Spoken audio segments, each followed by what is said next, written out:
खेल में आने वाला है एक नया अब राघव यह सोचता है मुझे कुछ भी कर अनुपमा जी को सारी बातें बतानी होगी, क्योंकि मैं अब ज्यादा गिल्ट में नहीं रह सकता हूँ। और जो मैंने अनुपमा जी की बेटी के साथ किया है वह कभी माफी के लायक भी नहीं हो सकती है। मैं अपने मुंह से नहीं बता सकता हूँ के कारण अनुपमा जी को लिख देता हूँ। इसी तरफ अनुपमा टीम की बात सुन के ये कहती है एक बार मुझे ये व्यक्ति मिल जाए, मेरी बेटी पे अटैक किया था तो छोड़ूंगी बिल्कुल भी नहीं। अनुपमा हरी मैंशन पहुंचती है क्योंकि लेकिन खुशी में पूरी फैमिली ने पार्टी रखी होती है। तभी पमा की चिट्ठी देख लेती, यह सोचती है कि राघव जी ने मुझे दी थी, पता नहीं इसमें क्या लिखा होगा, शायद कुछ इम्पोर्टेंट बात होगी। इस टाइम देखी नहीं, देख लेती हूँ, क्या पता कब जी ने कुछ पूरे काम किया हो या कुछ बताया हो, क्या पता ईशानी के बारे में कुछ लिखा हो। तभी वो चिट्ठी को खोलती उसे पढ़ती है, साफ साफ लिखा रहता है कि अनुपमा जी की बेटी पे अटैक करने वाला और कोई नहीं बल्कि मैं था। ये अनुपमा का भी भड़क जाती है, सोचती है कि इतनी दिनों से जिसे अपने घर में पनाह दे रखी है और कोई नहीं ये बेटी पे अटैक करने वाला है। तभी प्रेम अनुपमा को देख लेता है और यह सोचता है अनुपमा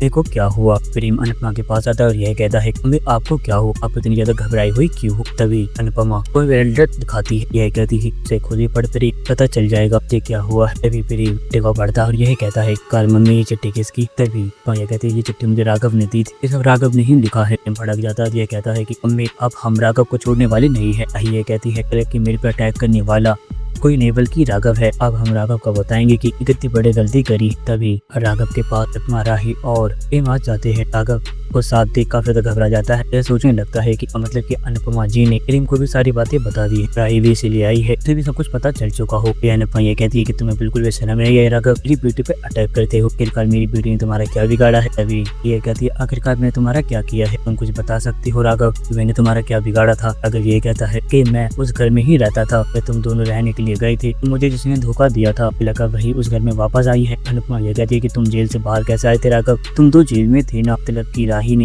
कहा था कि उसने कातिल के पे वार किया है, तुम्हारे हाथ पे चोट थी, जब तक मैं कुछ समझ पाती तो तुम्हारी वो चोट ठीक हो चुकी और मैंने ये बिल्कुल भी नहीं सोचा कि तुम जेल से बाहर आ जाओ, मेरी बेटी के साथ ये सब चीजें करो। तभी प्रेम कहता है कि मम्मी हमें इसकी बकवास सुननी ही नहीं चाहिए, इसे जेल भिजवा देना चाहिए, जेल की सलाखों के पीछे जाए खुद ही पता चल जाएगा। अनुपमा ये कहती है प्रेम बोलते तो सही रहा है, उससे पहले मुझे ये जानना है इन्होंने ऐसा किया क्यों, राही के साथ क्या दुश्मनी थी जिससे इन्होंने इस पे हमला किया, क्योंकि राही की जान बचाने वाला भी और कोई नहीं राघव ही होगा, क्योंकि वहाँ पे और कोई पड़ोसी नहीं था। तो ये कहता है जब मैंने राही का चेहरा देखा वह वो औरत नहीं है बल्कि राही है, काफी ज्यादा घबरा गया था।